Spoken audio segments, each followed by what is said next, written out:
Officer Ethan Blake's night shift began like any other, under a sky so dark it felt infinite, with snow tumbling down like silent spectres. The streetlights glowed weakly through the haze, and each exhale healed into the icy air became visible as ghostly puffs. Every footfall on the pavement crunched like stepping on fragile glass, and the bitter chill seeped through his uniform, reminding him that winter's grip was absolute. Despite the emptiness, his instincts hummed with tension. A seasoned cop learns quickly that silence in the city rarely means peace. Something was coming, but what it would bring, Ethan could never have guessed. Turning off the main road, he passed Frankie's diner, where the neon sign buzzed and sputtered against the drifting snow. That's when he heard it, a soft, desperate whimper echoing from the narrow alley beside the building. The sound was so quiet it could have been a trick of the wind. But Ethan's pulse quickened. He reached for his flashlight. The being sliced through the gloom, revealing discarded trash bags and doubt newspapers. But the whimper persisted, drawing him deeper. There, huddled beside a rusted dumpster, lay a tiny German Shepherd puppy, its ribs visible beneath matted fur, on the very brink of death. Ethan realized in an instant that this stray soul had summoned him for one reason: to save it. His breath caught as the pup trembled so violently the ground seemed to shake. Without hesitation, Ethan shrugged off his own coat and wrapped it round the fragile creature, feeling its tiny heart flutter against his chest. The bitter wind bit through his remaining layers, but he barely noticed. His world had narrowed to the life in his arms. Every dying whimper drove him forward as he hurried to his patrol car. He fumbled with cold, stiff fingers, unlocked the door and eased inside, cradling the puppy. As the engine roared to life and the heater sputtered warmth, Ethan murmured, "Hang in there, little one," not knowing that this chance encounter would forever alter the path of both their lives. Time stretched and compressed as Ethan navigated the silent streets toward the emergency veterinary clinic. The puppy lay motionless, save for shallow rattling breaths that pounded in Ethan's mind like a warning siren. Snow clung to his windshield wipers in sheets as he drove at top speed, ignoring the rules of the road in favour of the pup's fading life. Each red light felt like an eternity. Every beat of the engine mirrored his racing heartbeat. Finally, he skidded to a stop, swung open the door and dashed inside, the chilly clinic air a stark contrast to the storm outside. But nurses and vets sprang into action, whisking the pup away under bright surgical lights. Ethan was left standing in the hallway, every second heavier than the last. Moments later, a veterinarian emerged, her green scrub spattered and face solemn. "If you hadn't brought him now," she said, voice urgent but steady, "he wouldn't have lasted another hour." Ethan's shoulders sagged as relief and guilt tangled in his chest. "What do I call him?" he asked softly. The vet offered a reassuring nod, and Ethan knelt by the heated pad where the pup lay surrounded by IV tubes and hopeful machines. His heart swelled, and as if destiny whispered the name into his ear, he said, "Shadow, your darkness has been replaced by hope." But hope brought its own burdens. His apartment forbade pets, and the demands of his job left little room for puppy care.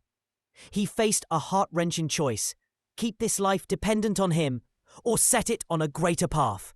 Ethan wrestled with that decision through the long, anxious night. In the harsh glare of the clinic, he signed forms to enroll Shadow in a rescue dog training program, tears threatening as he kissed the pup's muzzle goodbye. He whispered, "Go learn how to save others, I'll be watching," before turning away. As he drove home alone, the city lights passing in a blur, his uniform felt heavier than ever. He wondered if Shadow would remember him, if the decision to let go was one of sacrifice or selfishness. Yet deep down, he knew that sometimes love means giving the freedom to become something greater than yourself. 2 years passed in a whirlwind of crime scenes, patrols, and a new partner at his side. A canine named Rex, sidelined now with a leg injury. Ethan moved with purpose each day, but quiet nights often stirred memories of a small puppy's whimper in the snow. He wondered if Shadow had thrived or if that fateful choice had been a mistake. Then, on a chill evening that mirrored the one he'd first met Shadow, headquarters crackled over the radio. A 6-year-old boy, Liam Parker, had vanished near a playground on the edge of the city. "Rex can't go," Ethan told dispatch. "Send Shadow." His blood froze. Could it really be the dog he'd rescued? His heart thundered as he raced to the canine training facility, dread and anticipation warring within him. The training yard was alive with handlers and their dogs, but Ethan's eyes scanned for only one silhouette. Then he saw him, a sleek, powerful German shepherd striding confidently under floodlights, amber eyes glinting like polished amber.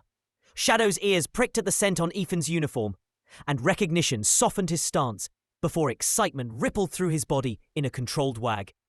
One handler laughed softly. "Looks like he remembers you." Ethan dropped to one knee, voice choking with emotion. "Shadow, old friend." The dog pressed his head into Ethan's hand, and for a moment, time halted, two souls reunited by fate and past sacrifice. But there was no time to linger. Liam's life hung in the balance.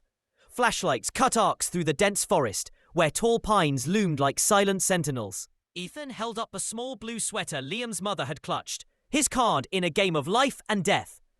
"Find him, Shadow," he whispered. The dog inhaled deeply, nose to ground, then pivoted decisively. As officers hesitated, Ethan nodded, and the team plunged off grid into underbrush so thick it clawed at their uniforms. Branches snapped, snow crunched beneath boot, and the deeper they went, the darker the world became. Then, through the trees, a dilapidated house emerged, rotting boards, peeling paint, windows like blind eyes.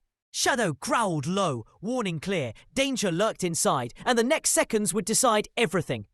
With weapons drawn, they crept through the sagging doorway, beams sweeping across peeling wallpaper and warped floorboards that moaned beneath every step. Shadow led them to a raised section of the floor. His frantic scratching revealed a hidden hatch. Together, they pried it open, revealing a spiraling staircase into a cold stone cellar. Ethan descended, and a faint whimper guided his beam to a small form huddled in the corner. Liam, eyes wide with terror, but alive. Relief surged, only to freeze when footsteps thudded above. A man brandishing a knife appeared at the cellar entrance. Ethan couldn't draw his weapon while cradling Liam, but Shadow lunged like thunder incarnate, slamming into the attacker. The blade clattered away as Shadow pinned him, bleeding from a shallow cut on his flank. In that heart-stopping moment, courage and loyalty prevailed, and the mission, miraculously, was a success. Ethan scooped Liam into his arms, whispering reassurances as medics swarmed the attacker. But Shadow was wounded, his flank bleeding, breathing laboured. Without hesitation, Ethan bundled the child to safety and sped to the same veterinary clinic where his journey with Shadow had begun. Through the sterile hallways, they rushed. And this time, Ethan's hands shook not with cold, but with fear. Hours passed like years before the vet emerged, exhaustion etched in her features. "He'll be fine," she said, her voice a balm. Ethan exhaled a breath he didn't know he'd held. In the recovery room, Shadow lay bandaged but alert. As Ethan knelt to stroke his head, the dog's tail gave a weak wag, a silent promise of resilience and an unbreakable bond. 2 weeks later, Ethan sat on his front porch as sunset painted the sky in fiery hues. Shadow lounged at his feet, scar faint but shining as proof of their shared trials. Nearby, Rex snored softly, the world at peace. Ethan traced the horizon and whispered, "Sometimes saving a life doesn't just change theirs, it changes yours too." Shadow's head lifted, eyes meeting his with a depth of understanding that defied words. In the stillness, man and dog watched the last light fade, bound by destiny, sacrifice, and the quiet promise of tomorrow. What adventures might dawn bring for these two heroes, now reunited?